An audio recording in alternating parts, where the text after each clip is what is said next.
नमस्कार दोस्तों, जय माता दी। स्वागत है आप सभी साधक साधिका और भाई बहनों का मेरे इस चैनल चामुंडा तंत्र मंत्र और साधना ज्ञान में। मित्रों, माता काली की कृपा से मैं आज आप सभी लोगों के बीच में एक बहुत ही खतरनाक शत्रु को भीषण दंड देने वाला, मृत्यु तुल्य दंड देने वाला एक मैं मंत्र आप सभी लोगों के बीच में देने जा रहा हूँ। ठीक है, ये मंत्र इतना प्रचंड है कि मैं शुरू से लेकर लास्ट तक में इसका प्रयोग बताऊंगा, विधि विधान बताऊंगा, सिद्धि कैसे करना है वो भी बताऊंगा। ठीक है, लेकिन इसमें मैं कुछ गुप्त रखूंगा जो कि सिर्फ आवश्यक बंद लोगों को ही दिया जाएगा, जिनको वास्तव में मुझे लगेगा कि हाँ इनको देना चाहिए, उसी को मैं दूंगा। ठीक है, तो ये जो मैं मंत्र देना वाला हूँ, देखिए सबसे तो पहले साकनी होती है, डाकनी होती है, हाकनी होती है। ठीक है, तो ये साकनी देवी का मंत्र है। ठीक है, डाकनी जैसी ही इनमें भी अपार शक्ति होता है। ठीक है, ये भी अपार शक्तिशाली है और ये भी माता महाकाली की गण है, उनकी साध्वी हैं। ठीक है, महाकाली के ये भी भक्त हैं, माता सांकनी। ठीक है, तो ये बहुत ही तामसिक उग्र देवी है। तो इन्हीं के मंत्र आज मैं देने जा रहा हूं शत्रु को मारने के लिए। ठीक है, इस प्रयोग को अगर किसी व्यक्ति के ऊपर 7 दिनों तक बिना मतलब गैप किए हुए अगर 7 दिनों तक अगर किसी शत्रु के ऊपर कर दिया जाए तो शत्रु का मृत्यु निश्चय तय है। ठीक है, ये मेरा गारंटी है। ठीक है, तो चलिए मैं शुरू से लेकर अंत तक बताता हूँ। वीडियो को पूरा देखिएगा ताकि आपसे एक भी स्टेप मिस ना हो किसी की, क्योंकि ये सब जितना भी मारण वाला क्रिया होता है ये सब बहुत ही खतरनाक क्रिया होता है और एक भी अगर आपसे चूक हो जाती है तो आपकी मृत्यु तय होती है इसमें। ठीक है, तो वीडियो को लेकर लास्ट तक देखिएगा, शुरू से लेकर लास्ट तक। और अभी तक आप सभी ने मेरे चैनल चामुंडा तंत्र मंत्र और साधना ज्ञान को सब्सक्राइब नहीं किया है तो जल्द से जल्द सब्सक्राइब कर लीजिए, ताकि मैं जो भी नया से नया जानकारी आप सभी लोगों के बीच में लेकर आऊँ, आप सभी लोग मिलता रहे। और पहली बार अगर आप मेरे वीडियो पर विजिट कर रहे हैं तो मेरे चैनल में बहुत सारे साधना सिद्धि मंत्र वगैरह दिया गया है। ठीक है, तो उस पर से आप देखकर मेरे से संपर्क कर सकते हैं। ठीक है, तो चलिए बताता हूँ कैसे क्या करना है। तो सबसे पहले इस मंत्र को सिद्धि कैसे करना है। ये जो मैं मंत्र देने वाला हूँ, मंत्र सिर्फ शमशान में ही सिद्धि होगा, इसके अलावा कहीं पे भी सिद्धि नहीं होगा। और जो सिद्धि करने का विधि विधान है वो मैं बस गुप्त रख रहा हूँ। प्रयोग भी दूंगा, मंत्र भी दूंगा, लेकिन जो उसका सिद्धि का विधि विधान है बस मैं उसी को गुप्त रख रहा हूँ। ठीक है, मैं इस क्रिया का मंत्र दूंगा, ठीक है, कैसे प्रयोग करना है वो भी बताऊंगा, लेकिन इस मंत्र को सिद्ध कैसे करना है वो मैं गुप्त रख रहा हूँ, सिर्फ उसी को दूंगा जिसको चाहिए। ठीक है, तो चलिए पहले क्या करना है, मंत्र को ध्यान से सुन लीजिए, मंत्र को मैं बता रहा हूँ। ठीक है, मंत्र है ओम नमः महाकाया योगिनी योगिनी पार साकनी कल्प वृक्ष पर कजर योगिनी सिद्ध रुद्र काल मदन सहाय सहाय मारे मारे चूर्य चूर्य अपहर साकनी सब परिवार नमो ओम ठम ओम ह्रीम छह छिम छिम फट स्वाहा। ठीक है, ये मंत्र एकदम देसी मंत्र है। अगर किसी को भी कोई भी किताब में मिल जाता है या फिर अगर किसी को यूट्यूब पर मिल जाता है तो एक बार बोल दीजिएगा गुरुजी इधर से ये मंत्र आप लिए हैं या फिर इधर मंत्र दिया गया है। ठीक है, उसी समय ये वीडियो मैं अपना डिलीट कर दूंगा। ठीक है, और जितना भी जरिमाना आप बोलेंगे उतना मैं देने को भी तैयार रहूंगा। ठीक है, क्योंकि ये जो मंत्र मैं बोल रहा हूँ ये सिर्फ ग्रामीण भेग में ही मिलेगा, जो कि लुप्त वो भी हो चुका है। ठीक है, तो एक बार और मैं मंत्र बोल रहा हूँ, ध्यान से सुनिए। ओम नमः महाकाया योगिनी योगिनी पार साकनी कलब वृक्ष पर कजर योगिनी सिद्ध रुद्र काल मदन सहाय सहाय मारे मारे चूरे चूरे अपहर साकनी सब परिवार नमो ओम ठम ओम ह्रीम छह छिम छिम फट स्वाहा। ठीक है, मंत्र को मैं एक बार और बोल रहा हूँ, ध्यान से सुनिएगा।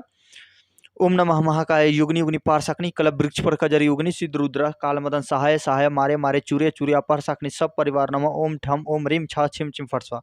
मंत्र यही है। मंत्र बहुत ही ज्यादा प्रचंड है। ठीक है, मतलब जब आप इसकी सिद्धि करेंगे तो उसी समय आपकी हालत पंचर हो जाएगी। ठीक है, इतना प्रचंड इसमें अनुभव होता है साधना में।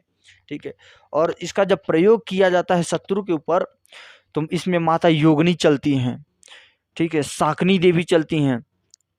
तो बहुत ही प्रचंड ये मंत्र है और शत्रु इस मंत्र के घात से बचना मुश्किल ही नहीं, समझ के चलिए नामुमकिन है उसका। ठीक है, और इस मंत्र से ये भी किया जाता है कि शत्रु को क्या होता है कि अब कभी काफ़ी बार ऐसे होते हैं कि किसी शत्रु को सिर्फ सबक सिखाने का मकसद होता है, उसका मारने का मकसद नहीं होता है। तो सिर्फ उसको सबक सिखाने के लिए भी इस मंत्र का प्रयोग कर सकते हैं, उसको थोड़ा कष्ट देकर आप छोड़ सकते हैं। ठीक है, तो करना कैसे है, सबसे पहले आपको चाहिए इस क्रिया के लिए शत्रु का प्रयोग किया हुआ कपड़ा हो जो कि अभी तक ना धोआ गया हो, ठीक है। मतलब जैसे कि मैंने कोई कपड़ा लगाया, उसको बिना धोया हुआ धर दिया किधर भी, तो उस कपड़े को आप प्रयोग में ले सकते हैं। उसका बाल ले सकते हैं, उसका नाखून ले सकते हैं, उसका पैर का मिट्टी ले सकते हैं, ठीक है।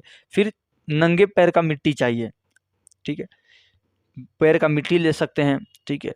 या फिर उसका प्रयोग किया हुआ कोई रुमाल हो गया, ठीक है, उसको भी प्रयोग में आप ले सकते हैं, ठीक है। तो इतना अगर आपको सामान मिल जाता है, इसमें से कोई भी अगर आपको सामग्री शत्रु का मिल जाता है, तो उस शत्रु का सामग्री को आपको ले लेना है, ठीक है। और अब करना क्या है आपको कि बहते हुए जल में से आपको पानी लेकर आना है, ठीक है। बहते हुए जल में से आपको पानी लेकर जाना आना है। और पानी लाने से पहले माता काली, सॉरी दोस्तों, माता काली के नाम से क्या करना है आपको, घाट पर ही जो नदी का तट है, ठीक है, उसी पर क्या कर रहे हैं, माता गंगा जी के और माता काली जी के नाम से 2 कपूर जला देने हैं। और जब कपूर बनने लगे उसी के ऊपर दो एक एक जोड़े लौंग दोनों पर रख दीजिएगा, ठीक है। मतलब एक कपूर के ऊपर 2 लौंग, एक कपूर के ऊपर 2 लौंग, ऐसे ही करके दोनों कपूर को आप बाल दीजिएगा। और माता से, गंगा मैया से अनुमति लीजिएगा पानी ले जाने के लिए, और 1 बोतल आप पानी उसमें ले लीजिएगा। और नदी के तट पर से ही आपका जो बालू होता है, ठीक है, बालू लेकर आना है, ठीक है। थोड़ा सा बालू और थोड़ी सी पीली मिट्टी भी लेकर आना है नदी में से ही, ठीक है। पीली मिट्टी लेकर आइए, या फिर नदी के आसपास में जहाँ कहीं भी पीली मिट्टी हो आपको लेकर आना है, बालू लेकर आना है। और पानी तो बहते हुए जल का ही चाहिए, बालू भी बहते हुए जल के रेत जो होता है बगल में उसी का चाहिए, ठीक है। इतना सब सामग्री आपको लेकर आना है, ठीक है।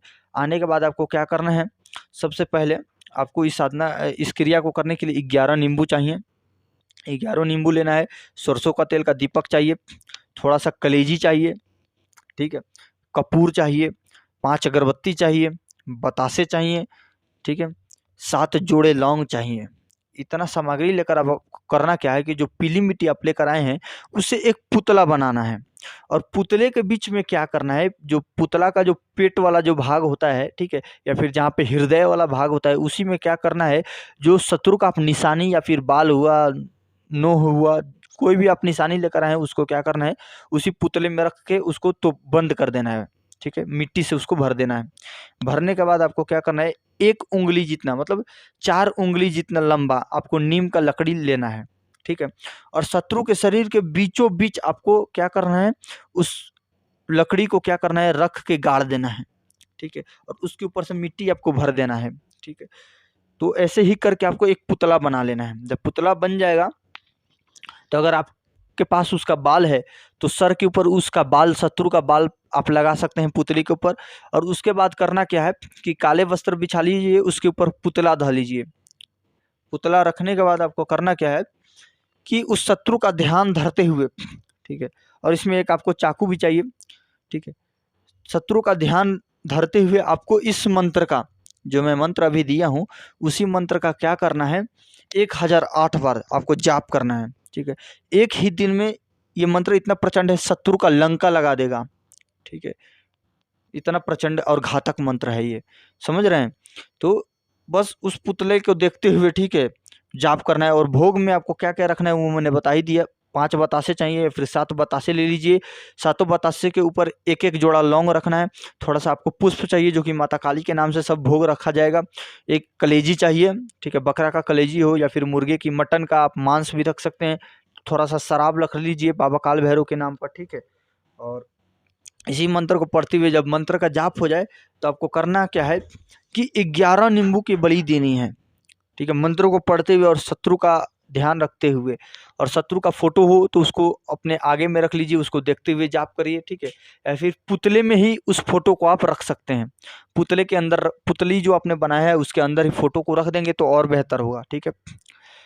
तो इतना सब सामग्री रखकर आपको मंत्र का जाप करना है, ठीक है। और उसके बाद क्या करना होता है कि कलेजी जो आप लेकर आए हैं उसके ऊपर कपूर रखकर बाल दिया जाता है।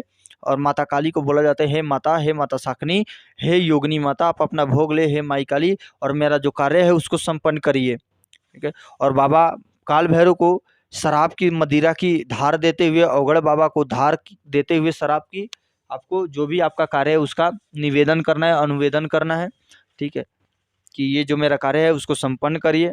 ठीक है। अब करना क्या है, जब वैसा हो जाएगा तो रात भर वैसे ही उस पुतले को रहने देना है। ठीक है। और क्या करना है, थोड़ा सा जो सरसों होता है, पीला वाला सरसों, उस सरसों में क्या करना है, वही मंत्र जो मैंने अभी दिया मंत्र, उसी मंत्र को पढ़ के 21 बार पढ़ के उस सरसों को, पीली सरसों को अभिमंत्रित कर दिया जाता है। और शत्रु के पेट में उसको क्या किया जाता है, थोड़ा सा छेद करके रख दिया जाता है पीली सरसी को, और ऊपर से क्या किया जाता है, बंद कर दिया जाता है। ठीक है। तो ऐसे कर देंगे तो शत्रु के पहले तो पेट में दर्द होना शुरू होगा। ठीक है। और धीरे धीरे उसका सब नष्ट होना शुरू हो जाएगा। ठीक है। लेकिन अगर इसी क्रिया को आप 7 दिनों तक कर देते हैं तो शत्रु का मृत्यु निश्चित होता है। ठीक है। और क्या करना है, रात्रि भर वैसे ही छोड़ देना है, और सुबह 4 बजे के ही आसपास में, जब कोई भी ना उठाओ, या फिर 3 बजे के आसपास में आपको उठना है, और जो भी आपने भोग प्रसाद जो भी रखे हुए हैं कठपुतली के साथ ही साथ, उसी काले कपड़े में कठपुतली को सहित ही, और जो भी भोग रखा हुआ है भोग भी रख देना है, पुतली को भी उसी काले कपड़े में रखकर आपको बांध देना है, और हांडी में रख देना है। हांडी में रखकर क्या करना है, उसको शमशान में आपको दफना देना है। और इस क्रिया को घर पे नहीं करना है, शमशान में ही करना है। ठीक है।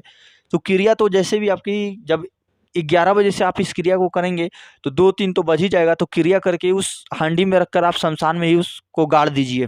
ठीक है।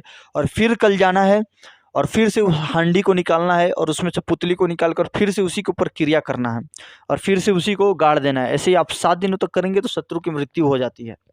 ठीक है।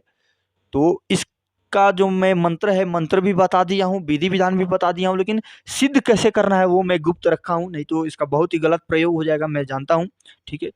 तो आज के लिए बस इतना ही। वीडियो अच्छा लगा हो तो लाइक करिएगा, मैं ऐसी ही जानकारी लेकर आता रहूँगा, एक से एक ग्रामीण मंत्र आप सभी लोगों को दूंगा। ठीक है। तो आज के लिए बस इतना ही। जय माता दी, जय भैरव।